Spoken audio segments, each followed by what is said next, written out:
You don't have to be a great artist to hang in London's National Portrait Gallery, but it helps if you paint someone famous. By choosing to paint his sisters, Charlotte, Anne and Emily, a troubled young artist called Bramwell Bronte won himself this corner of immortality. He painted genius, certainly, though I just can't decide if he had any himself. And indeed, this portrait of his famous sisters is naive, almost amateurish. But here, in this portrait of Emily alone, Bramwell caught something rather more haunting, a romantic image that has come down to us over the years, the mystic of the moors, staring out into the distance. But perhaps those little flakes and scraps and cracks of paint that cling to the canvas tell us something about the fragmentary nature of what we really know about Emily Bronte. Who was she, this sphinx of English literature? And what inspired her extraordinary novel, Wuthering Heights? I'm going back to the Yorkshire Moors to retrace the steps of a journey I made over 30 years ago, wondering if I can find in the landscape of her novel the very soul of Emily herself.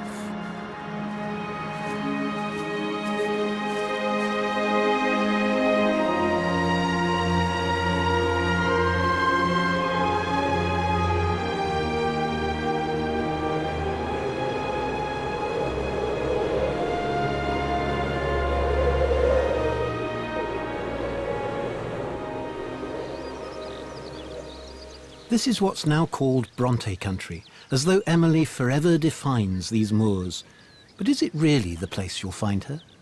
When I last walked here, I was in no doubt. I was only 17, and I'd just read Wuthering Heights. I've always loved walking the hills, so the book's moorland setting, its power and passion, were heady things for my young imagination. I remember stopping for a rest somewhere near here, full of anticipation, because I knew that over the brow of that hill was Wuthering Heights, the real scene of Emily Bronte's novel. I wrote about it in a diary that I kept at the time. I started the entry by quoting Emily's sister Charlotte. "My sister Emily loved the moors. She found in the bleak solitude many and dear delights." And then I went on. We entered Bronte country, serenaded by plovers, curlews, larks and grouse. I look back on those romantic illusions of my younger self with a bit of wry amusement these days. But I'm struck by how much I resembled one of the characters of Wuthering Heights, Mr Lockwood, the man who introduces the story to us. He was an idealist, bit young, bit innocent, and like me, he was coming to Wuthering Heights for the first time and was in for a bit of a surprise.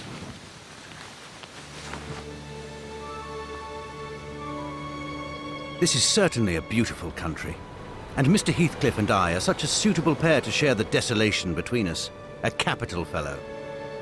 Wuthering Heights is the name of Mr Heathcliff's dwelling, Wuthering being a significant provincial adjective, descriptive of the atmospheric tumult to which its station is exposed in stormy weather. Disillusion lies in wait for Lockwood, as it lay in wait for me 30 years ago. I still thought I was approaching the very source of Emily's inspiration. And this is what I found.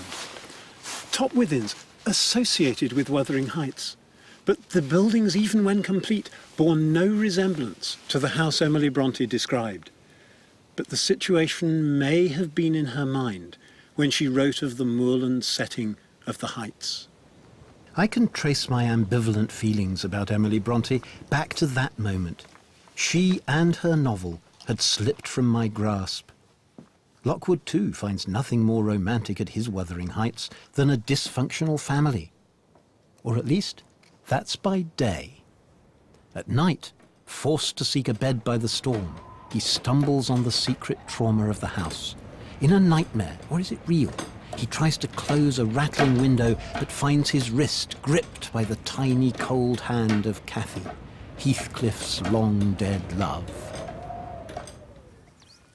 There then comes one of those odd moments in Wuthering Heights, strangely beautiful, when Lockwood, having experienced the horrors of the night, finally escapes from the house, but finds the landscape around him utterly transformed.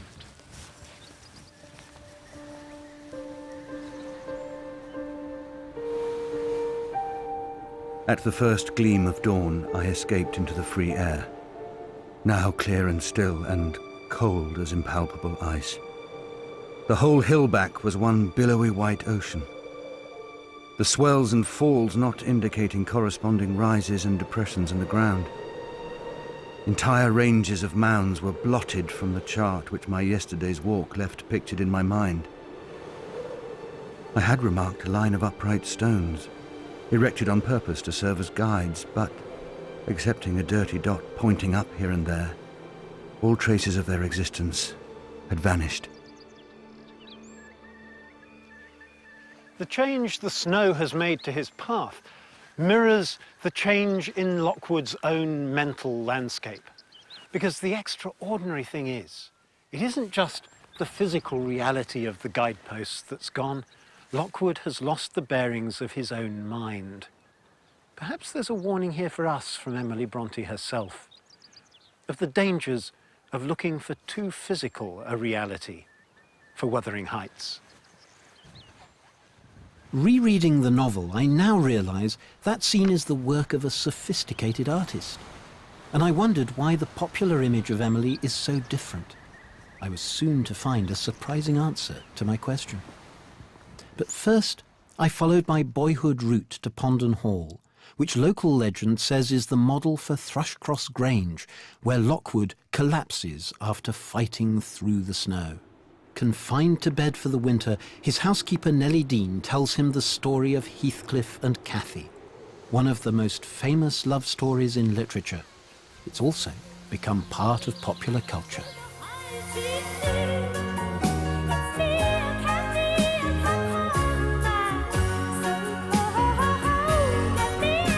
It's impossible not to be influenced by the melodrama and romantic hype surrounding Emily Bronte's creation. I admit I was, in my adolescent enthusiasm. It didn't help that only 3 years after my journey, Monty Python took the visual cliché of Wuthering Heights to its absurd conclusion.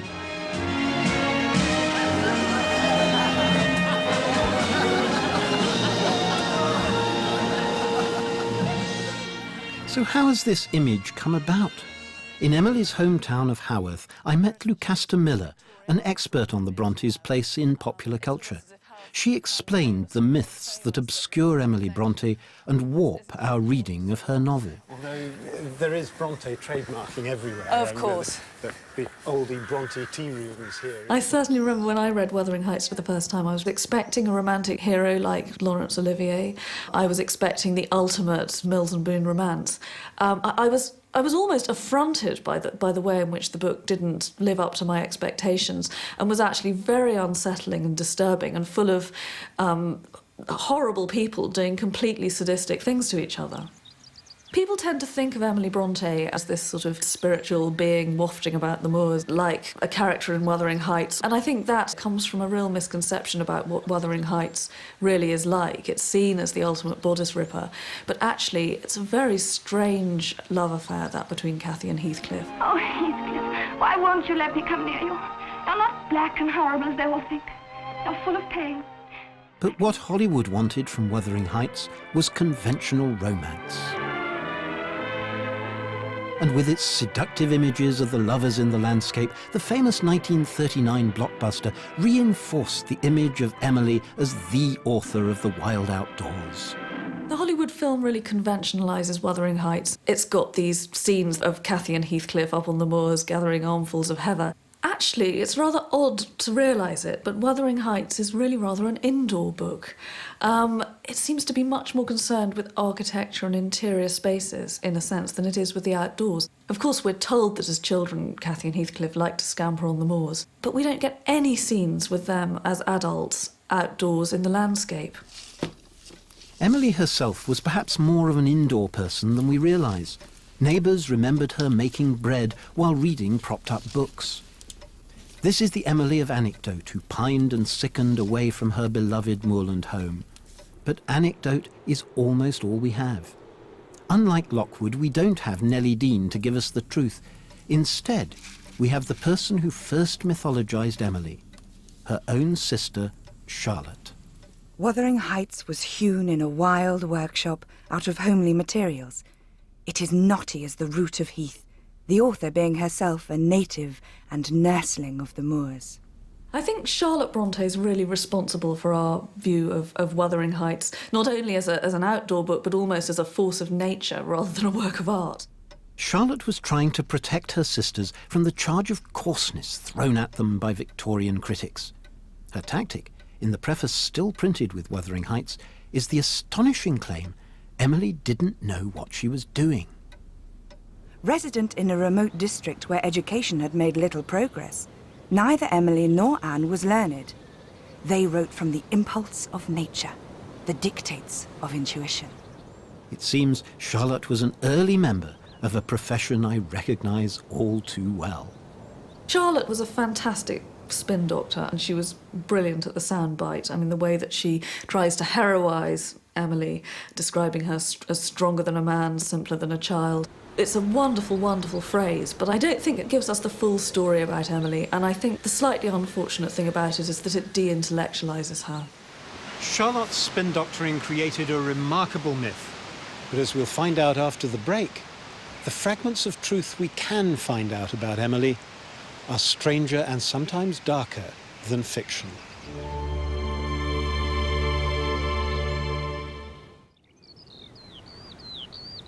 "30 years after first visiting these moors, I'm still overwhelmed by their beauty, but my understanding of Emily Bronte's response to that beauty has deepened, like a poem which I used to think was a simple celebration of the outdoors. High-waving heather neath stormy blasts bending, midnight and moonlight and bright shining stars, darkness and glory rejoicingly blending, earth rising to heaven and heaven descending, man's spirit away from its drear dungeon sending, bursting the fetters and breaking the bars. All down the mountainsides, wild forests lending one mighty voice to the life-giving wind. Rivers their banks in the jubilee rending, fast through the valleys a reckless course wending, wilder and deeper their courses." That rush of words seems to sweep across the open landscape. Yet here is that same poem in Emily's own handwriting. Those vast open vistas squeezed onto a tiny scrap of paper, no bigger than a book of stamps. Even with a magnifying glass, the words are almost blobs of ink. They tantalise like clues, but the real Emily is just out of reach. Why did she write like this? One scholar believes it's a key to understanding Emily's imagination. And the traces that we have of Emily are so tiny, and yet they incorporate ideas of such measure, but in a miniature writing which carries the imprint of her childhood. As you read that writing, it's like decrypting a code, and it's as if she wrote only for herself. In a series of acclaimed studies, novelist and critic Stevie Davies has pieced together a surprising new picture of Emily. She dismisses Charlotte's myth of her sister as uneducated and sheltered, pointing to the year both spent at an academy in Brussels, preparation for a failed plan to open their own school in Haworth. But even back in the claustrophobic parsonage, Emily's imagination still reached out to other cultures.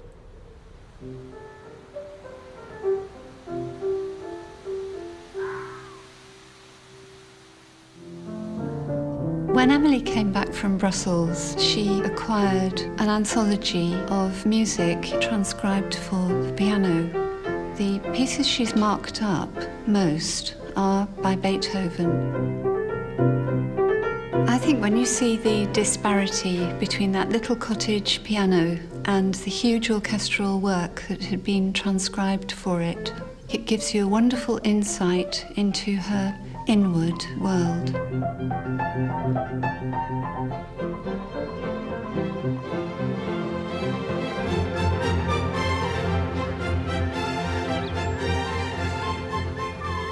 Beethoven's Pastoral Symphony has such an intense narrative of the artist moving through the countryside and responding to the landscape. She has tiny scraps of paper. She has this small piano, but she speaks of a vast landscape, an immense world. I journeyed to the moors of Haworth in search of clues to Emily's inspiration, but it seemed one road to understanding her leads to the continent. For Stevie Davies, that story of Emily's bread making is interesting not for what she was kneading, but what she was reading. We have a number of what seem almost like snapshots, and this is one of Emily kneading bread in the kitchen with the German book propped up in front of her. She's just come back from Belgium, where of course the language is French, and Emily is reading German. It is typical of the unusual logic of Emily's life that Charlotte would come back full of French, but Emily would come back very much in touch with what was quite avant-garde in thought at that time. She had a really powerful grasp, I would say, on the intellectual culture of her day. There's a slightly chilling glimpse of Emily as philosopher in another of those rare snapshots. A friend of Charlotte's remembers her on an outing to the moors. Emily, reclining on a slab of stone, played with the tadpoles, making them swim about, moralising on the strong and the weak, the brave and the cowardly, as she chased them with her hand. If you hear echoes of Charles Darwin's survival of the fittest, it's hardly surprising. Stevie Davies points to some French essays Emily composed in Brussels, previously ignored. I can see in the essays that she wrote in Brussels, as well as in Wuthering Heights, evidence that she was very much aware of the debate about the relationship between man and the animal kingdom that we now think of as Darwinian. Nature is an inexplicable problem. It exists on a principle of destruction. It is necessary for each to be the tireless instrument of death to others or cease to live itself. And yet we praise God for having entered such a world. At this moment, the universe seemed to me a vast machine, constructed solely to produce evil. How different this Emily seems from popular myth. Darker, too. Another essay called Le Chat has a disturbing edge. The cat undermines all our sense of humanity's civilization by suggesting that cats are really all too human, that they are hypocritical, they are savage, and they are completely selfish, like us. And this is delivered in a most sardonic, mocking style. I have seen you embrace your child with transports when it comes to show you a beautiful butterfly crushed between its cruel little fingers. And at this moment I'd have liked to have a cat, with the tail of a half-swallowed rat hanging from its mouth, to introduce us the image, the exact copy of your angel. You cannot refuse to kiss him, and if he scratches us both in revenge, so much the better. Little boys are just as liable to recognise thus the caresses of their friends, and the resemblance will be all the more perfect. This is a very different woman from my image of Emily Bronte 30 years ago, but puzzling too. Yes, a powerful intellect, but her view of nature seems cold and clinical. It's surprising, then, to discover she had a deep yet unsentimental love of animals. Many shared her life at the parsonage. Some she rescued injured from the moors. I think Emily's preference for animals would be seen by contemporaries as very strange and worrying. And perhaps it was. Nobody, I think, has ever suggested that she was totally normal. Her relationship with the animals that she cared for and who lived with her was one of tenderness and respect and kind of fundamental equality. And in that very beautiful poem, To the Hawk, she sees it as living her life for her, but she wishes that she could give it the kind of release and liberation from its captivity that she longs for herself. Ah, could my hand unlock its chain, how gladly would I watch it soar, and ne'er regret and ne'er complain to see its shining eyes no more. But let me think that if today it pines in cold captivity, tomorrow both shall soar away, eternally, entirely free. I think Wuthering Heights is a lament, it's a requiem for all suffering creatures, from humankind to the animal species, who are all penned in to this system. Emily's sympathy with this suffering world on earth led her, in Stevie Davies's view, to rebel against the God who allowed it. I think she was a heretic. I would say that she created a kind of pantheist religion which contradicts the Bible, contradicts her father, contradicts the church. Emily's own life was all too short. She died at the age of 30, and it was this graveyard that probably contributed to her death because it polluted the town's water supply. And it was down this path that she made her final journey to be buried in her father's church. Would Emily have chosen the church? In Wuthering Heights, Cathy describes dreams which go through and through her like wine through water, altering the colour of her mind. In one, she's unhappy in heaven and the angry angels pitch her out. She falls to earth at the heights and wakes sobbing for joy. Emily Bronte turns Christian theology on its head. We are taught as Christians to believe that heaven is our home. The rebellious Catherine knows it could never be her home, that she could never be happy away from Wuthering Heights. So the fall, which in Christianity is the result of evil, is in Wuthering Heights the fortunate fall. And it can be no accident that in the course of Wuthering Heights, the church itself is pulled apart by what we might call Mother Nature and starts to collapse into the earth from which it was originally created. That pull to earth is strongly felt in Wuthering Heights. I've ended my journey realising that these moors do play a profound role in understanding Emily Bronte. Coming back here after all these years, and looking at that journal I wrote 30 years ago, I said at the end, "It is to the Brontes that the Pennine Way belongs. Here, most certainly, is poetry tied to the land." Naive, yes, but perhaps my basic instincts were right. When we come to the end of the novel, when Lockwood visits the graves in the churchyard, the characters and the landscape have merged into one. I sought and soon discovered the headstones on the slope next the moor. I lingered round them under that benign sky, watched the moths fluttering among the heath and harebells, listened to the soft wind breathing through the grass, and wondered how anyone could ever imagine unquiet slumbers for the sleepers in that quiet earth.